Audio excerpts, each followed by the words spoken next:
नमस्कार। औपचारिक कार्रवाई शुरू करने से पहले हम सभी की ओर से कुछ देर पहले मोरक्को में आए भूकंप से प्रभावित लोगों के प्रति मैं अपनी हार्दिक संवेदना प्रकट करना चाहता हूं।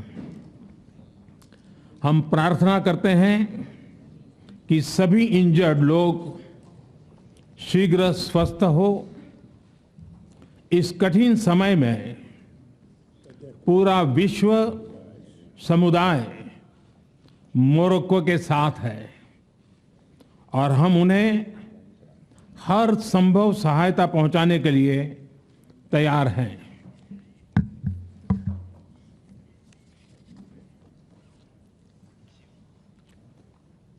Your Highnesses, Excellencies, G20 के प्रेसिडेंट के तौर पर भारत आप सभी का हार्दिक स्वागत करता है।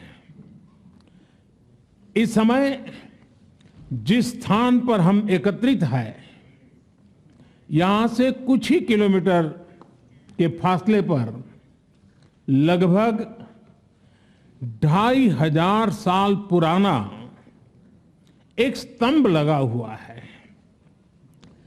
इस स्तंभ पर प्राकृत भाषा में लिखा है, हेवम लोकसा हित मुखेति अथ इयम नातिसु हेवम, अर्थात मानवता का कल्याण और सुख सदैव सुनिश्चित किया जाए।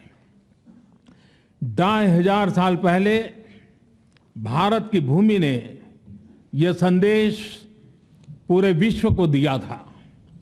आइए इस संदेश को याद कर इस G20 समिट का हम आरंभ करें। 21वीं सदी का यह समय पूरी दुनिया को नई दिशा दिखाने वाला और नई दिशा देने वाला एक महत्वपूर्ण समय है।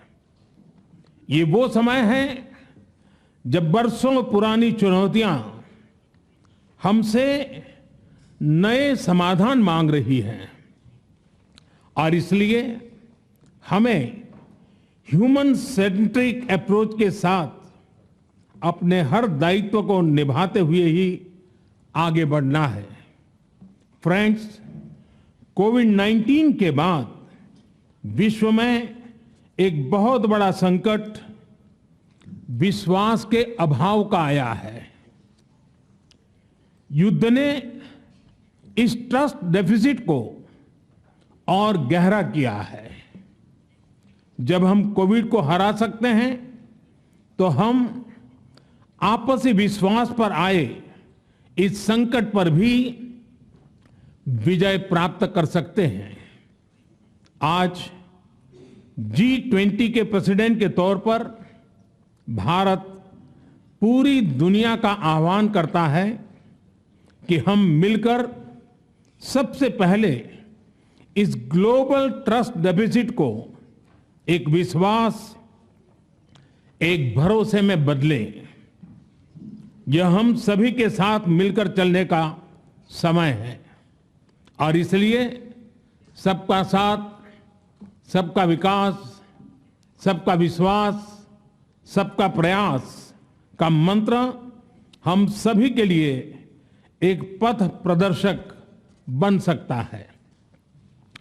वैश्विक अर्थव्यवस्था में उथल-पुथल हो, नॉर्थ और साउथ का डिवाइड हो, ईस्ट और वेस्ट की दूरी हो, फूड, फ्यूल और फर्टिलाइजर का मैनेजमेंट हो, टेररिज्म और साइबर सिक्योरिटी हो, हेल्थ, एनर्जी और वाटर सिक्योरिटी हो, वर्तमान के साथ ही आने वाली पीढ़ियों के लिए हमें इन चुनौतियों के ठोस समाधान की तरफ बढ़ना ही होगा।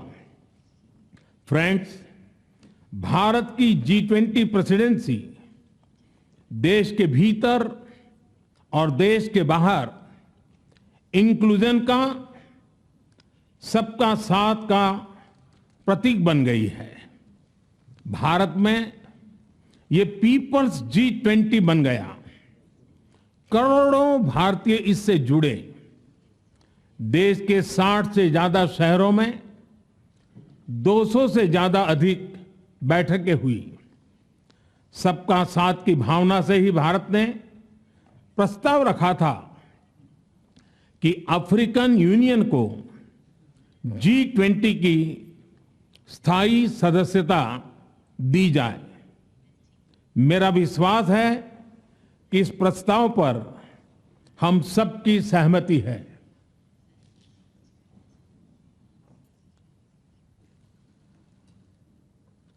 आप सबकी सहमति से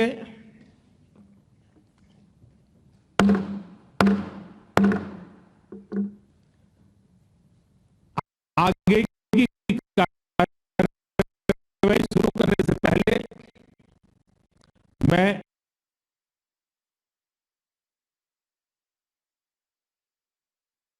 स्थायी सदस्य के रूप में अपना स्थान ग्रहण करने के लिए आमंत्रित करता हूं।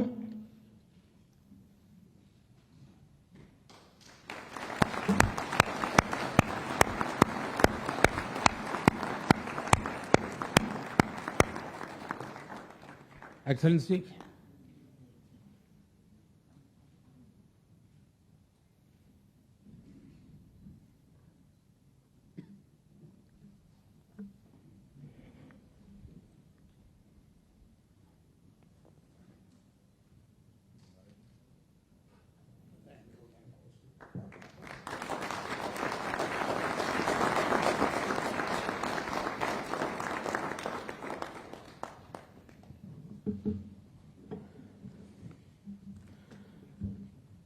इसके साथ ही मैं मीडिया के साथियों से भी विनम्र आग्रह करूंगा कि वे अब हमें समय दें और इस सभागृह से बाहर जाने का कष्ट करें।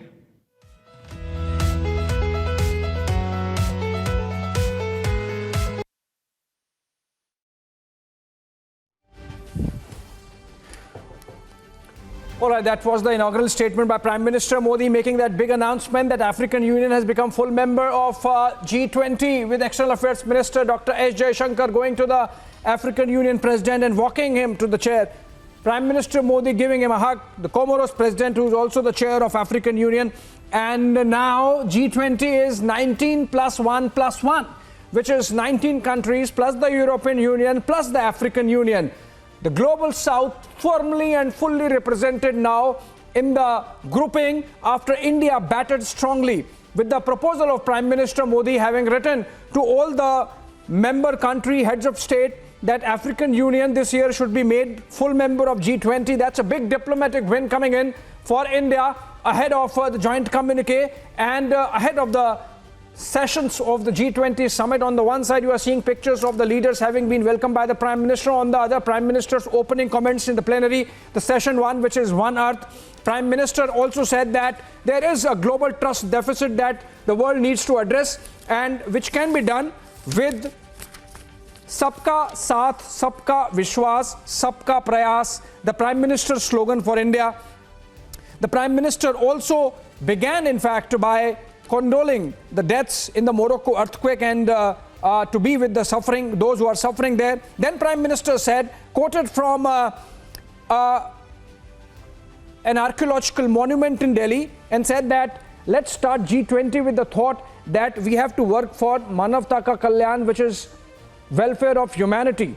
This is the time, Prime Minister said, to give a new direction to the 21st century world. Old challenges need new solutions, and we have to do that with human-centric approach. That's what Prime Minister said in his opening comments, after which he said that if the media can go out, they can begin the plenary, because obviously this is not open to the media. The world leaders speak their mind, and then once the session is over, there is a briefing in which we would know what exactly transpired. There would be a statement coming in.